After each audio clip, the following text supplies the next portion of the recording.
आज के क्लास में एनसीईआरटी का प्रश्नावली 2.2 बहुपद चैप्टर से देखेंगे और जिनका कि पहला वीडियो अपलोड कर चुके हैं प्रश्नावली 2.2 का 1 नंबर क्वेश्चन का, और ये दूसरे नंबर क्वेश्चन का है। देखिए कह रहा है कि एक द्विघात बहुपद ज्ञात कीजिए जिनके शून्यकों का योग तथा गुणनफल क्रमशः दी गई संख्याएं हैं।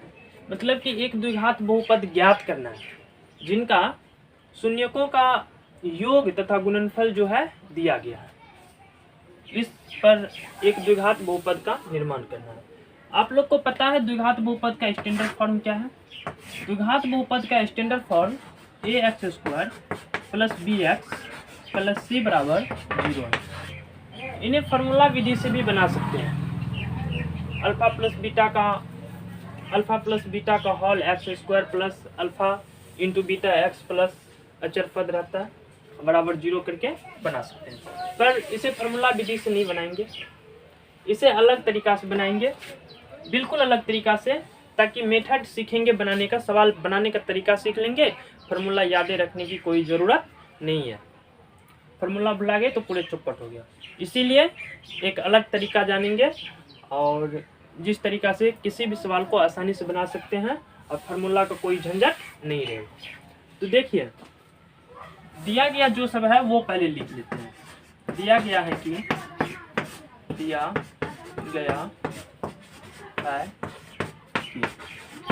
क्या सब दिया गया है, अल्फा प्लस बीटा क्रमशः का मतलब होता है एक लाइन से, मतलब क्रमशः ये शून्यकों का योग तथा गुणनफल क्रमशः, मतलब पहला वाला शून्यकों का योग है अर्थात अल्फा प्लस बीटा, और दूसरा वाला -1 जो है वो शून्यकों का गुणनफल है अर्थात अल्फा इंटू बीटा का वैल्यू। तो अल्फा प्लस बीटा का वैल्यू दिया गया है 1/4 और अल्फा इंटू बीटा का वैल्यू दिया गया है -1। अब पहले अल्फा इंटू बीटा से चलते हैं, अल्फा प्लस बीटा से चलते हैं। तो अल्फा प्लस बीटा बराबर 1/4 दिया गया है, तो अल्फा प्लस बीटा का फॉर्मूला होता है -b/a। ये हो जाएगा 1/4।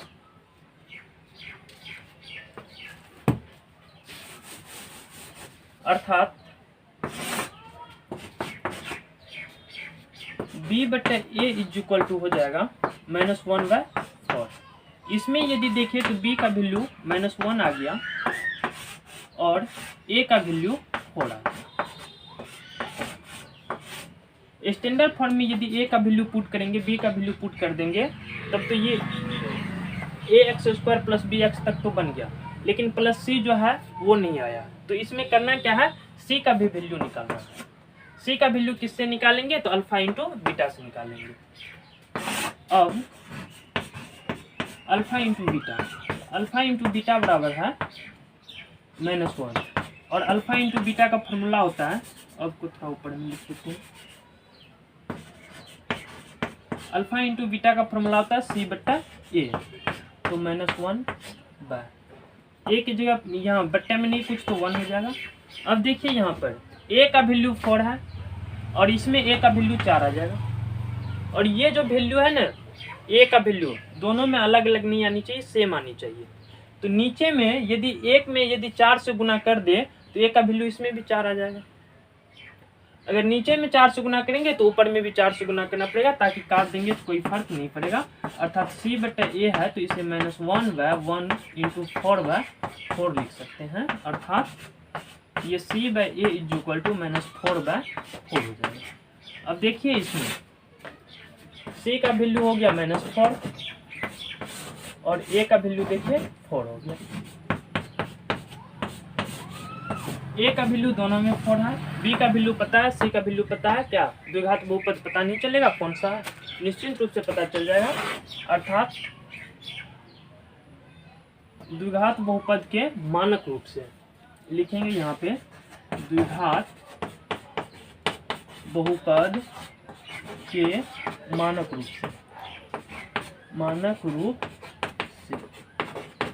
रूप से हो जाएगा ax² + bx + c = 0 है। तो a का वैल्यू इसमें पुट कर देंगे तो 4x² प्लस b का वैल्यू, तो b का वैल्यू -1 है तो -1 x plus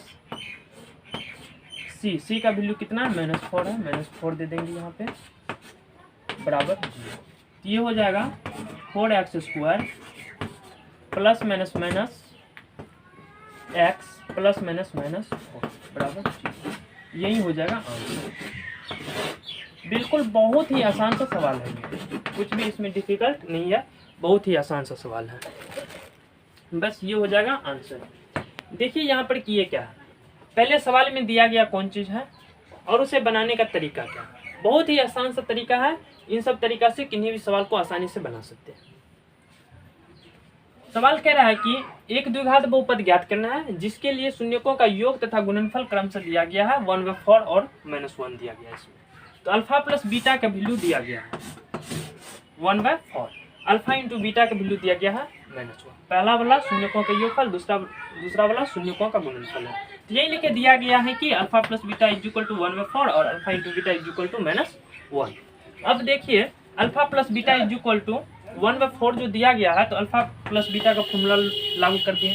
alpha plus beta का फॉर्मूला -b/a होता है, तो ये माइनस जो है इधर b के साथ जो माइनस था उसको उधर भेज दिए, तो b/a इज इक्वल टू -1/4 हो गया, अर्थात b का वैल्यू -1 हो गया और a का वैल्यू 4 हो गया।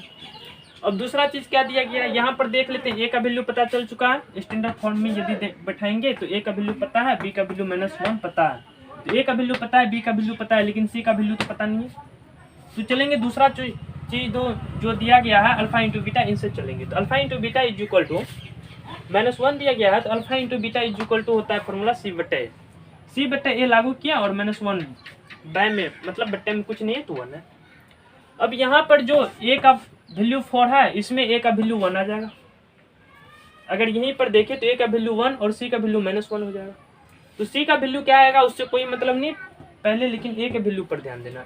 इसमें a का वैल्यू 4, इसमें a का वैल्यू 1, तो कौन सा वैल्यू यहाँ पुट करेंगे, दिक्कत है यहाँ पर। इसीलिए चाहेंगे कि इसमें a का वैल्यू 4 है तो इसमें भी a का वैल्यू कितना हो जाए, 4 हो जाए। यदि 1 में 4 से गुना कर देंगे तो 4 हो जाएगा, तो 4 में यदि 1 में 4 से गुना करेंगे नीचे में तो ऊपर में भी 4 से गुना करना पड़ेगा, इसीलिए 4/4 से गुना किए तो c/a जो हो गया -1/4 हो गया। तो c का वैल्यू -4, a का वैल्यू हो गया 4, इस तरीका से। और देखिए यहाँ पर ax² plus bx plus c is equal to 0 इसका द्विघात समीकरण का मूल रूप होता है। तो a का वैल्यू पुट कर दिए 4x² प्लस b का वैल्यू यहाँ पर पुट किए तो -1 है, -1 इंटू एक्स प्लस है तो ये प्लस दिए हैं, और c का वैल्यू पुट किए तो c का वैल्यू -4 है तो -4 दिए। जैसे साइन के साथ है वैसे ही साइन के साथ दिए हैं। ये प्लस इसका मूल रूप जो है ax² plus bx plus c, उसमें से आया ये प्लस यहाँ पर आ गया। एक चीज यहाँ पर ध्यान देने योग्य बातें हैं, ये द्विघात समीकरण में बराबर 0 आता है, मूल रूप में मानक रूप में यहाँ पर बराबर 0 नहीं आएगा। इसका मानक रूप ax² plus bx plus c ही होगा बस। तो यहाँ पर देखिए ये प्लस और ये b का वैल्यू माइनस, तो प्लस माइनस माइनस हो गया, और ये प्लस आया इनसे और माइनस आ गया ये c का वैल्यू से, तो ये 4x² - x - 4, ये हो जाएगा आंसर। शायद ये सवाल आप लोग को आसानी से समझ में आ चुका होगा। एक दूसरा सवाल फिर लेकर के देख लेते हैं, और बहुत ही ये आसान सा सवाल है। सभी सवाल को आसानी से बिल्कुल बना सकते हैं, इसमें कोई दिक्कतें नहीं है। यदि आपको समझ में नहीं आता तो आप पूछ सकते हैं, हमें कमेंट कर सकते हैं, हम निश्चित रूप से बताने का कोशिश करेंगे, और समझ में आएगा क्यों नहीं, बहुत ही आसान तरीका से बताएंगे। इतना आसान तरीका से बताएंगे निश्चित रूप से समझ में आ जानी चाहिए।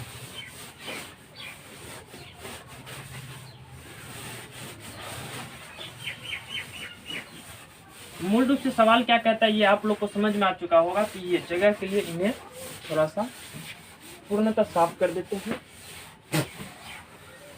सवाल क्या कह रहा है ये समझने के लिए केवल ये था।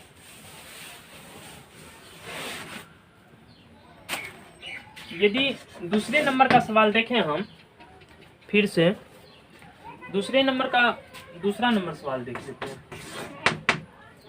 √2, 1/3 है।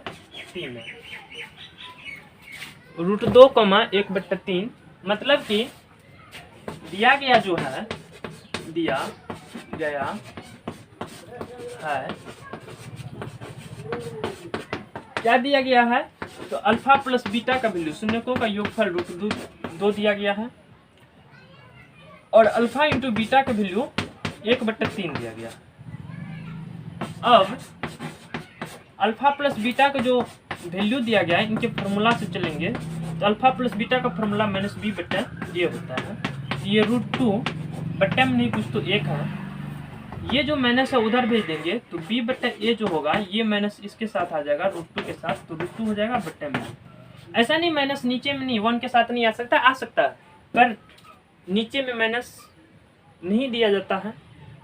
माइनस को हमेशा ऊपर में रखेंगे। किसी सवाल में यदि आंसर नीचे माइनस आ रहा है फिर भी उसे ऊपर में लिखेंगे।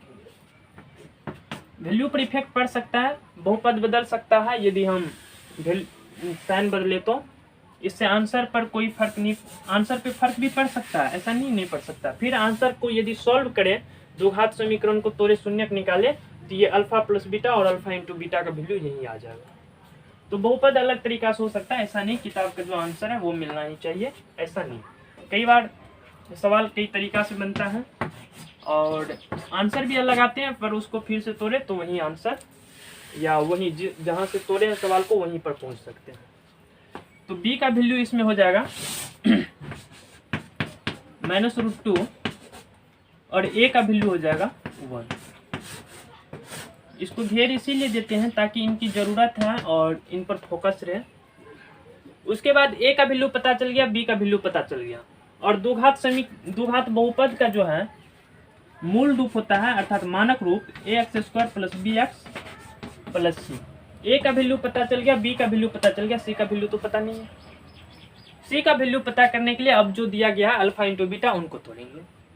तो अल्फा इंटू बीटा जो है वो कितना है 1/3 है। अल्फा इंटू बीटा का फॉर्मूला होता है c/a तो 1/3।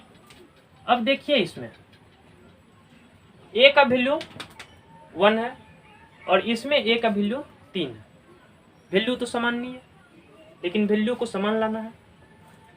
ये 3 में तो गुना नहीं भाग कर सकते, पर जब यहाँ भाग करेंगे तो फिर ऊपर में भी भाग करना पड़ेगा अर्थात वैल्यू बढ़ते जाएगा। अर्थात यहाँ से a का वैल्यू 1 ही ले लेंगे, सॉरी c का वैल्यू 1 ले लेंगे, a का वैल्यू 3 ले लेंगे।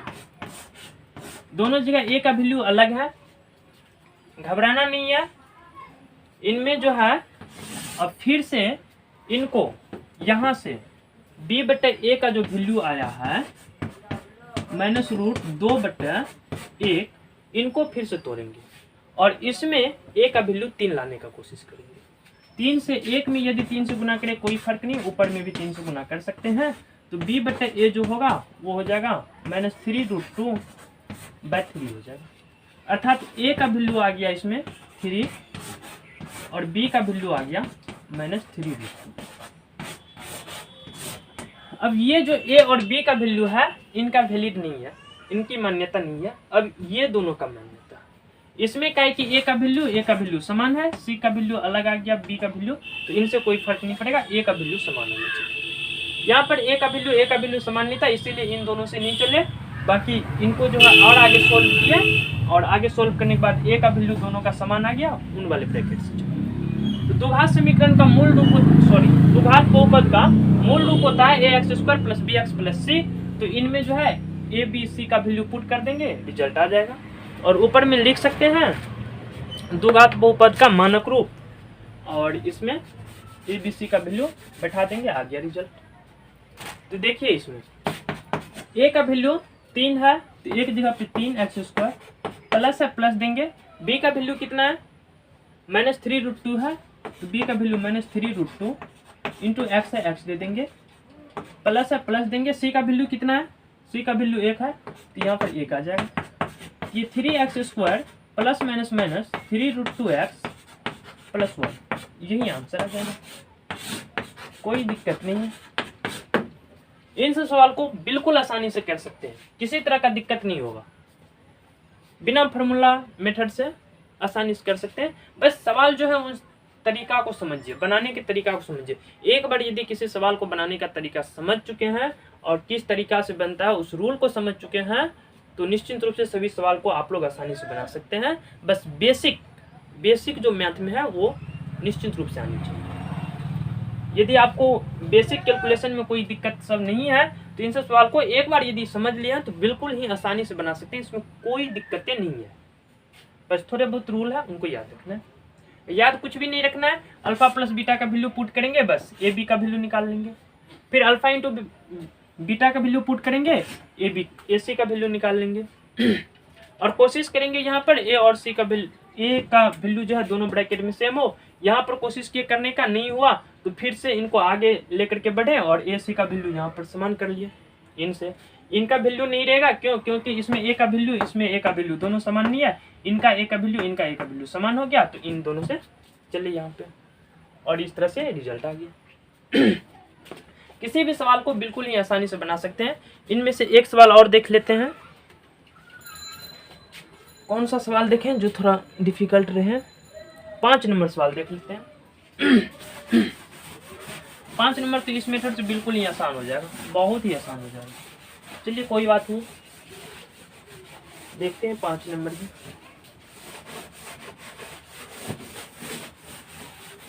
सभी सवाल को बिल्कुल आसानी से बना सकते हैं, बस घर पे रहिए, पढ़ते रहिए अच्छे से। किसी भी तरह का दिक्कत है पूछ सकते हैं।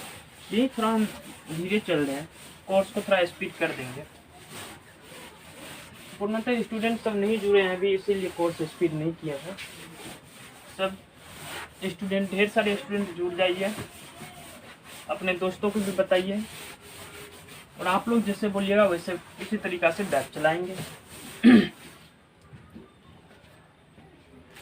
तो 2 का 5 नंबर सवाल देखते हैं। 2 का 5 नंबर सवाल क्या सब दिया गया है? -1/4, 1/4 दिया गया। तो पहला वाला जो हो जाएगा शून्यकों का योग हो जाएगा, अर्थात दिया गया है कि दिया गया है, क्या दिया गया है? अल्फा प्लस बीटा का वैल्यू ये -1/4। अल्फा प्लस बीटा का फॉर्मूला होता है -b/a, -1/4। ये माइनस कैंसिल, तो b/a बराबर 1/4। b की वैल्यू कितनी? 1। a की वैल्यू कितनी? तो ये आ जाएगी। अब a पता चल गया, b पता चल गया, उसके बाद c की भी जरूरत है, तो चलेंगे अल्फा इंटू बीटा से। और क्या दिया गया है? Alpha into beta. तो अल्फा इंटू बीटा कितना है? 1/4 है। अल्फा इंटू बीटा का फॉर्मूला c/a होता है, 1/4। देखिए इसमें c का वैल्यू 1 आ गया और a का वैल्यू 4। देखिए दोनों जगह a का वैल्यू समान है, निश्चित रूप से समान है। अब यहाँ लिख सकते हैं द्विघात बहुपद का मानक रूप से, द्विघात बहुपद के मानक रूप से, मानक रूप। द्विघात के बहुपद के मानक रूप क्या है? तो ax² plus bx plus c। ax, तो a की वैल्यू कितनी? 4x² प्लस b की वैल्यू कितनी? 1, तो 1x प्लस c की वैल्यू कितनी? 1, तो यहाँ पर 1 हो जाएगा, अर्थात 4x² प्लस x प्लस 1। ये रिजल्ट आ गया। क्या दिक्कत नहीं है, कहीं कोई दिक्कतें नहीं आनी चाहिए। निश्चित रूप से सभी सवाल को आसानी से बना सकते हैं। अब आप लोगों के लिए 3 नंबर, 4 नंबर। 4 नंबर बिल्कुल आसान है, 3 नंबर भी बहुत आसान है, 6 नंबर भी बहुत आसान है। सवाल से निश्चित रूप से बना सकते हैं। यदि इनमें से कोई सवाल नहीं बनता है तो आप निश्चित रूप से कमेंट कर सकते हैं। हम उतने नंबर सवाल को देख करके फिर अगले वीडियो में उसे हम बता देंगे। फिर बताने के बाद दूसरा चीज़ फिर आगे बताएंगे। तो आज के लिए केवल इतना ही। अच्छे से घर पे रहिए, पढ़ते रहिए, किसी तरह की दिक्कतें नहीं होनी चाहिए। और यदि हमारी वीडियो आप लोग को मदद पहुंचाती हैं, इनसे आप लोग को मदद मिलता है, तो अपने दोस्तों को भी शेयर कीजिए, उन्हें भी बताया कीजिए कि सदानंद नाम का एक सर है जो कि यूट्यूब पर पढ़ाते हैं और नया यूट्यूबर है, बहुत लास्ट में, लगभग अंतिम समय से हम बता रहे हैं और शुरुआत ही किए हैं, ज़्यादा समय नहीं लगा है। तो अपने दोस्तों को बता सकते हैं यदि ये वीडियो आप लोग को मदद मिलती इन वीडियो से तो।